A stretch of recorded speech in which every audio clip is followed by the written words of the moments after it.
Video में class 9 के 10 लघु उत्तरीय प्रश्नों का उत्तर देने जा रहा हूं।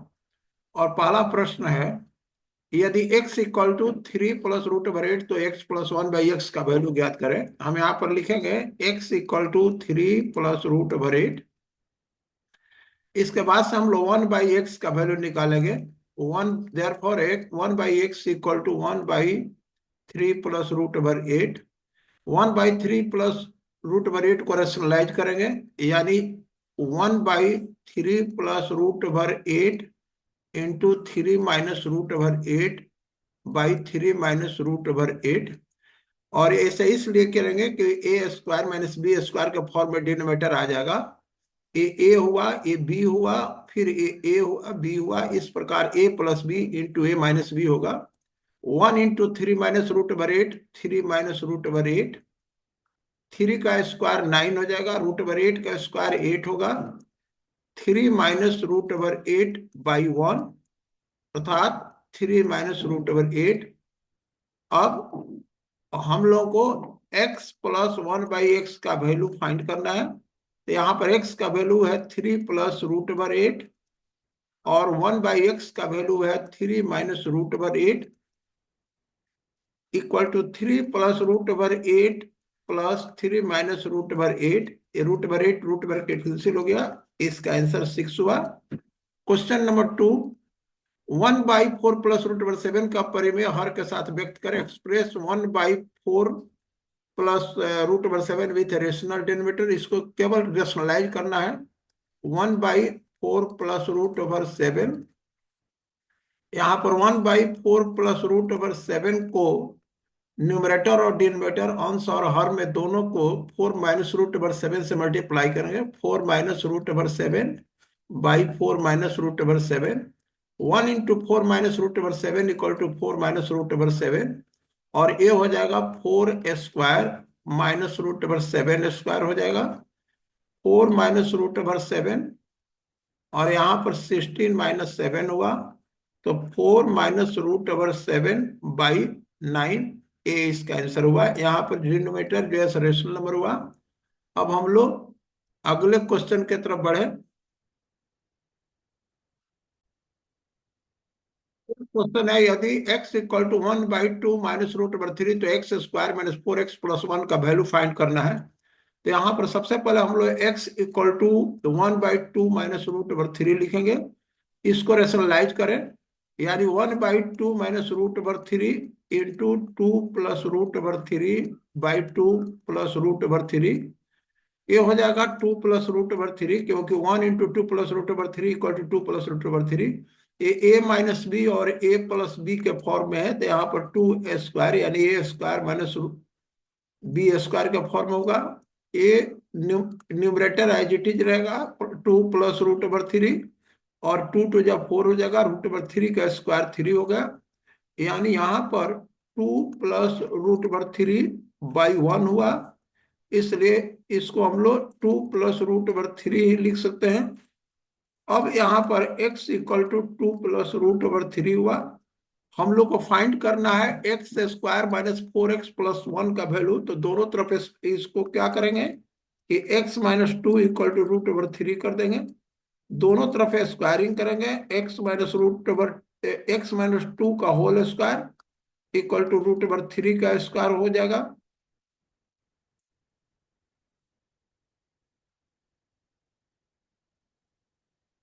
यहाँ पर 2 का स्क्वायर इक्वल टू √3 का होल स्क्वायर। यहाँ पर लिख देते हैं, दोनों पक्षों का वर्ग करने पर ये हो गया x² - 4x+4 equal to 3। imply that x² - 4x+4 - 3 equal to 0। इसलिए x² - 4x+1 इक्वल टू 0। इस प्रकार इसका वैल्यू 1 हुआ। क्वेश्चन नंबर 4 में दिया है समीकरण 2x + y इक्वल टू 7। इसके लिए हम लोग क्या करते हैं, जो 2x + y इक्वल टू 7 हम लिखते हैं। इसमें y का वैल्यू x के टर्म में निकालेंगे, 2x हो जाएगा। ऐसे में इस इक्वेशन का जो हल है, सॉल्यूशन है, बहुत सारे हैं, इनफाइनिटली मेनी सॉल्यूशन होता है, अनगिनत होता है, लेकिन इसमें से हम लोग को कोई दो तो फाइंड करना है। एक्स का हम लोग कोई भी इंटीग्रल वैल्यू फाइंड लिखेंगे तो हम लोग को वाई का इंटीग्रल वैल्यू पूर्णांक ही मिलेगा। यानी यदि एक्स इक्वल टू 1 लेते हैं तो वाई इक्वल टू 7 - 2 × 1, यानी 7 - 2 इक्वल टू 5 होगा। यदि यदि x इक्वल टू 2 लेते हैं तो y equal to 7 - 2 × 2 equal to 7 - 4 equal to 3 होगा। इस प्रकार हम लोग को दो हल मिला, एक x equal to 1, y equal to 5 और x equal to 2 and y equal to 3। अब हम दूसरे क्वेश्चन के तरफ चलते हैं। Question number 5। कार्तीय तल पर बिंदु -2 -3 को निरूपित कीजिए। यहाँ पर हम पहले से ही एक कार्टेशियन प्लेन तैयार किया है। इसमें ये एक्स एक्सिस है और ये वाई एक्सिस है। दोनों एक दूसरे को इंटरसेक्ट करते हैं 90 डिग्री पर। और हम लोग को -2 और -3 को रिप्रेजेंट करना है। तो सबसे पहले -2 एक्स एक्सिस पर देखेंगे, ये -2 हुआ और यहाँ पर एक परपेंडिकुलर ड्रॉ किया। उसी प्रकार से -3 वाई के एक्सिस पर देखेंगे, -3 है यहाँ पर। यहाँ पर भी एक परपेंडिकुलर ड्रॉ किया।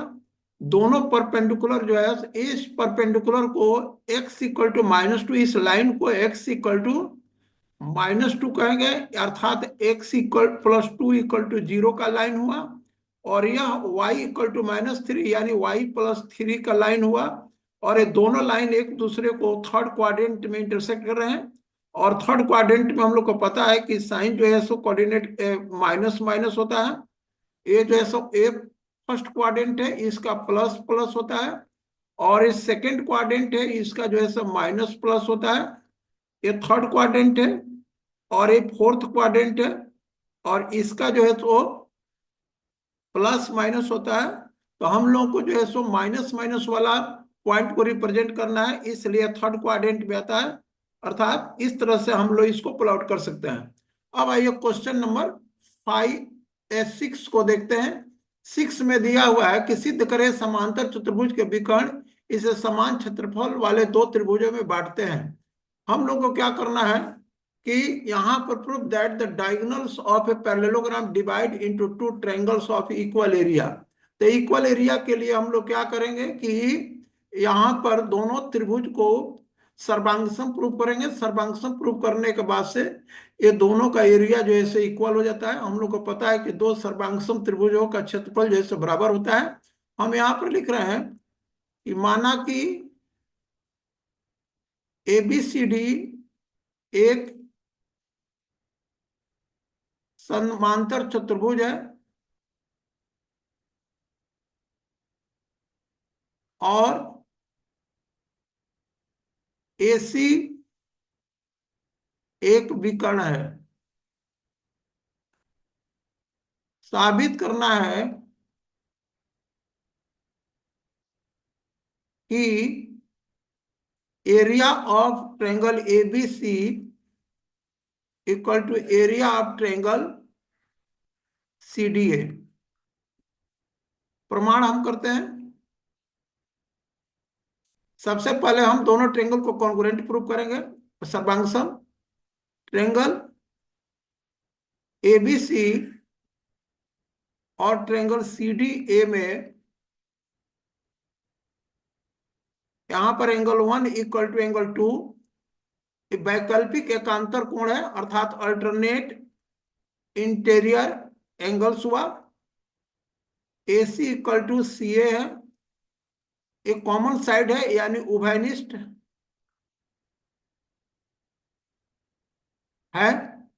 और एंगल 3 इक्वल टू एंगल 4 है। ये भी जो है सो वैकल्पिक एकांतर कोण है यानी अल्टरनेट इंटीरियर एंगल्स है। इस प्रकार ट्रायंगल ABC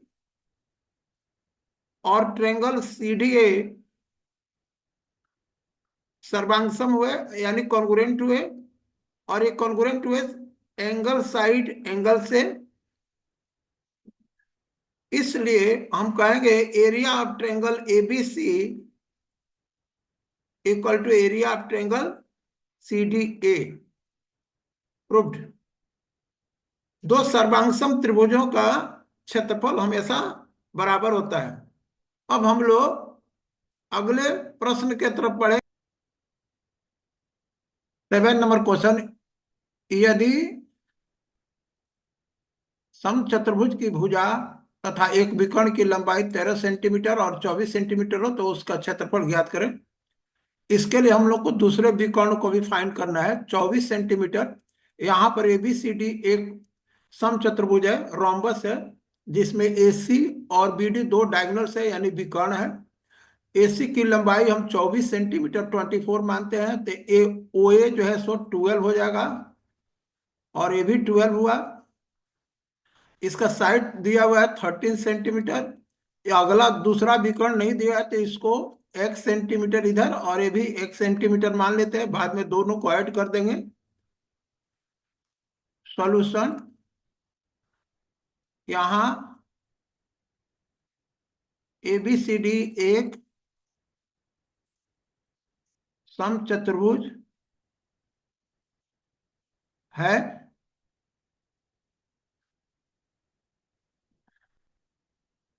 दोनों विकर्ण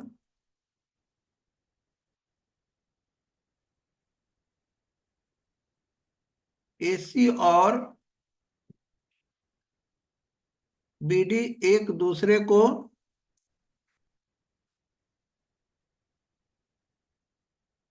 ओ पर समद्विभाजित करते हैं।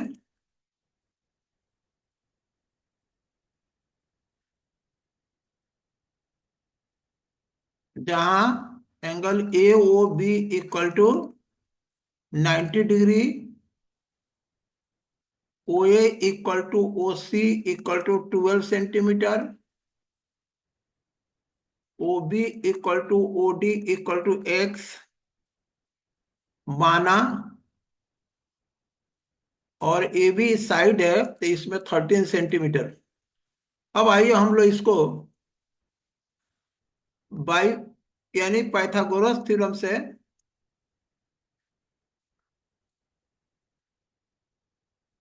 साध्य से यहां पर हम लोग लिखेंगे, यानी O B square plus O A square is equal to A B square, X square plus 12 square equal to 13 square.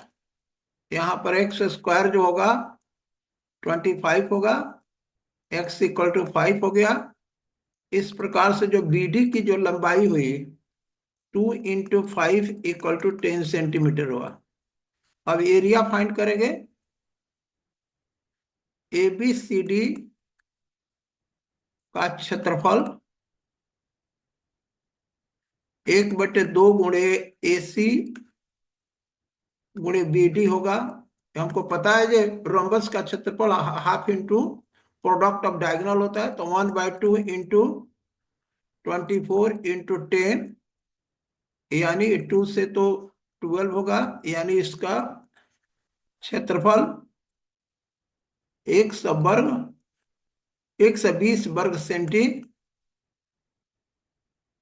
होगा। 8 नंबर क्वेश्चन में है 14 सेंटीमीटर त्रिज्या वाले अर्धवृत्त की परिमिति ज्ञात करें। यहाँ पर आर का वैल्यू 14 सेंटीमीटर है, R is equal to 14 centimetre.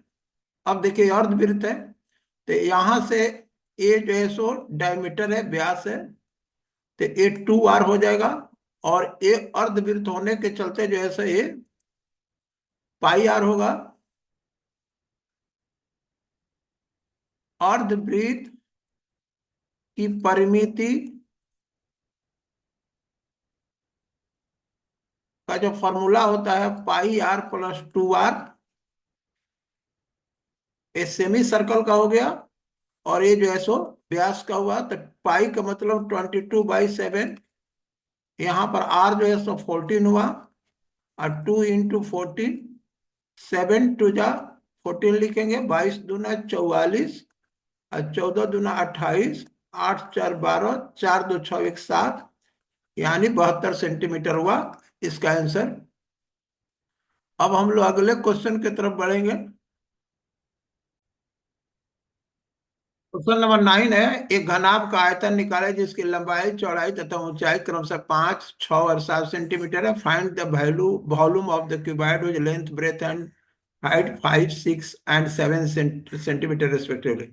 यहाँ पर हम लोग के पास L इक्वल टू है 5 सेंटीमीटर, B दिया है 6 सेंटीमीटर एंड H दिया है 7 सेंटीमीटर। तो इसका वॉल्यूम क्या होगा, यानी वॉल्यूम का मतलब हो गया आयतन, जो हुआ LBH होता है, यानी 5 × 6 × 7 सेंटीमीटर क्यूब हो गया।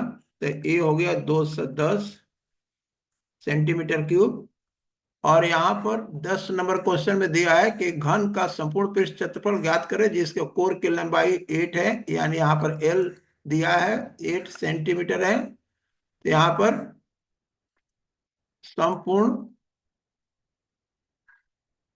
पृष्ठ का क्षेत्रफल जो होगा, यानी घन का संपूर्ण पृष्ठ का क्षेत्रफल ये होता है 6L² होता है, क्योंकि इसके 6 जो सरफेस होते हैं, तो 6 × 8 सेंटीमीटर का स्क्वायर हो गया। 6 × 8 × 8 सेंटीमीटर। 8 8 64 को 6 से मल्टीप्लाई करेंगे, 6 चौका 24, 2 हुआ 6 के 36, 2 38, यानी 3 8 और 4 सेंटीमीटर स्क्वायर हुआ।